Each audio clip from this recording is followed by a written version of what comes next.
नमस्कार, मैं Anil Chaudhary, Republic Renaissance News से। आप जानते हैं कि किसान आंदोलन चल रहा है।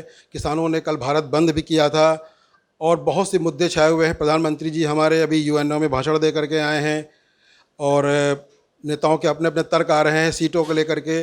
इसी मुद्दे पर आज हम बात करने के लिए उपस्थित है प्रगतिशील समाजवादी पार्टी के कार्यालय में, और हमारे साथ उपस्थित हैं श्री दीपक मिश्रा जी, मुख्य प्रवक्ता हैं प्रगतिशील समाजवादी पार्टी के। आज हम उनसे बहुत से प्रश्न सवालात करेंगे, पूछेंगे।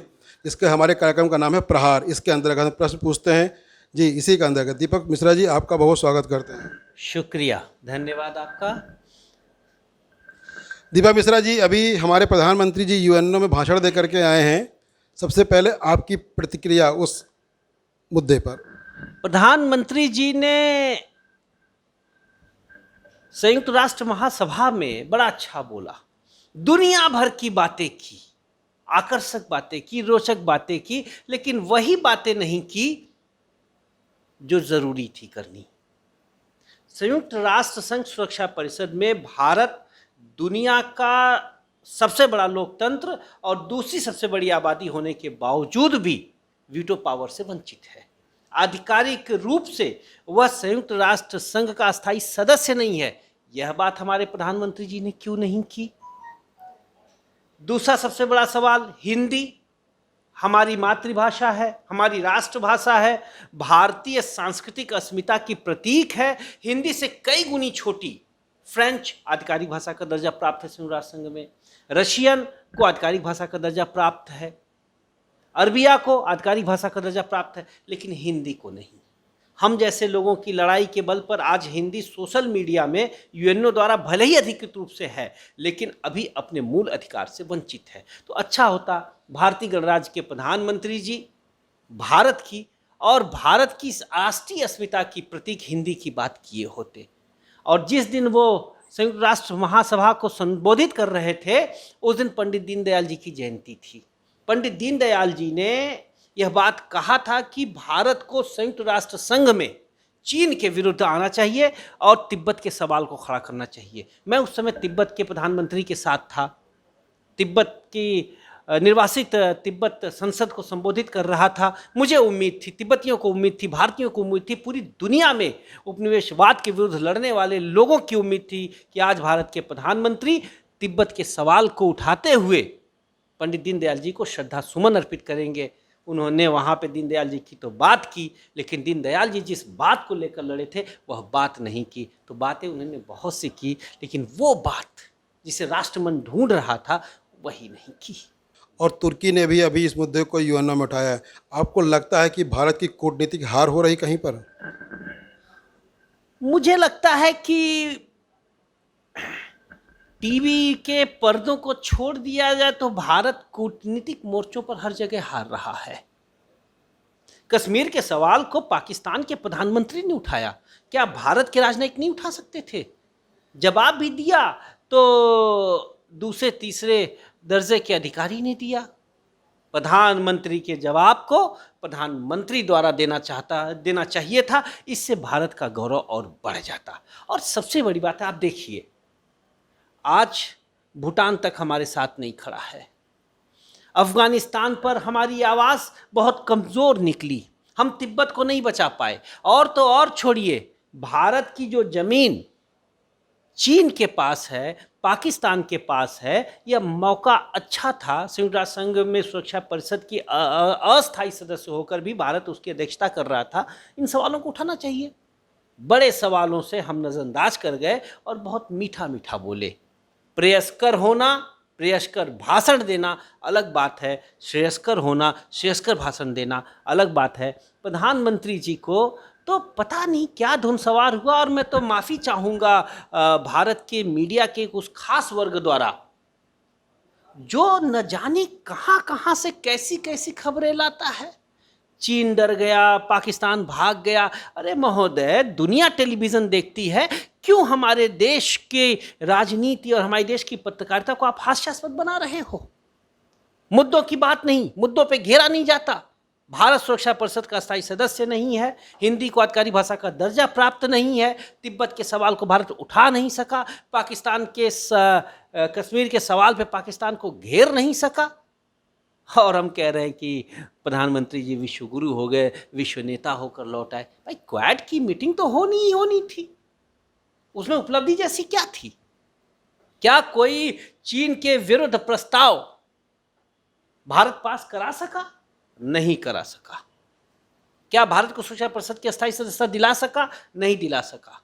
क्या हिंदी हमारी मातृभाषा हम जिसमें बोलते हैं वह सुरक्षा परिषद और महासभा की अधिकारी भाषा का दर्जा प्राप्त कर सकी? नहीं कर सकी। फिर किस बात का ये ढोल तमाशे?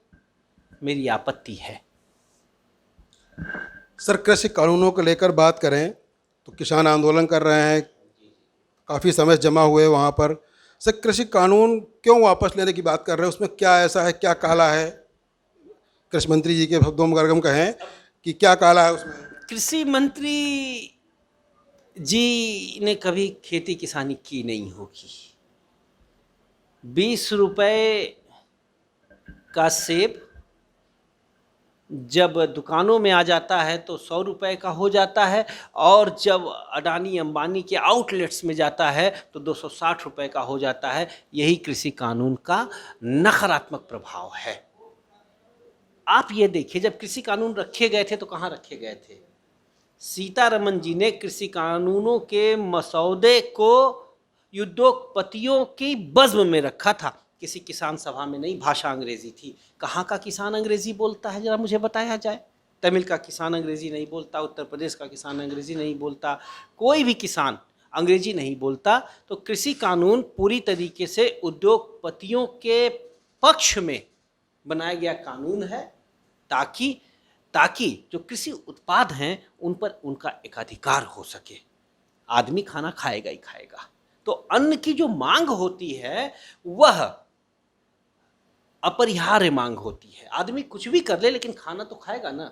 तो अब कृषि उत्पादों पे उद्योगपतियों की कब्जा जमाने की रणनीति का हिस्सा हमारी सरकार बन रही है, और हथियार यह कृषि कानून है। इसलिए इसका विरोध हमें करना चाहिए। सर, चुनाव आने वाले हैं, बहुत सी पार्टियां अपना अपना ताल ठोक चुकी हैं, और कोई कह रहा है कि 400, कोई कह रहा है 350 सीटें लेके आएंगे। सर, प्रगतिशील समाजवादी पार्टी कहीं कुछ पिछड़ती हुई नहीं दिखाई दे रही है आपको? प्रगतिशील समाजवादी पार्टी ज़मीन पे काम कर रही है। 12 अक्टूबर से हमारे नेता श्रद्धेय शिवपाल सिंह जी सामाजिक न्याय की लड़ाई को स्वर देते हुए मथुरा से अपनी परिवर्तन यात्रा निकालेंगे। हमारा बूथों पे काम चल रहा है। हम इस नंबर गेम में नहीं पड़ते, हम बुनियादी काम करते हैं। और एक बुनियादी बात आपको बताते हैं, कोई भी सरकार हमारे बगैर नहीं बनेगी।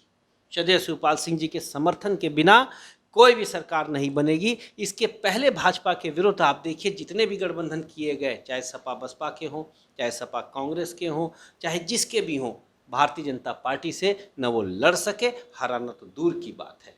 शिवपाल सिंह जी ने गैर भाजपावाद का जो सूत्र दिया है, अगर इसी सूत्र पर विपक्ष चला तो भाजपा को हरा पाएगा, वरना आज तूफान से बचने की कोई राह तो है, कल न तदबीर चलेगी न मुकद्दर होगा।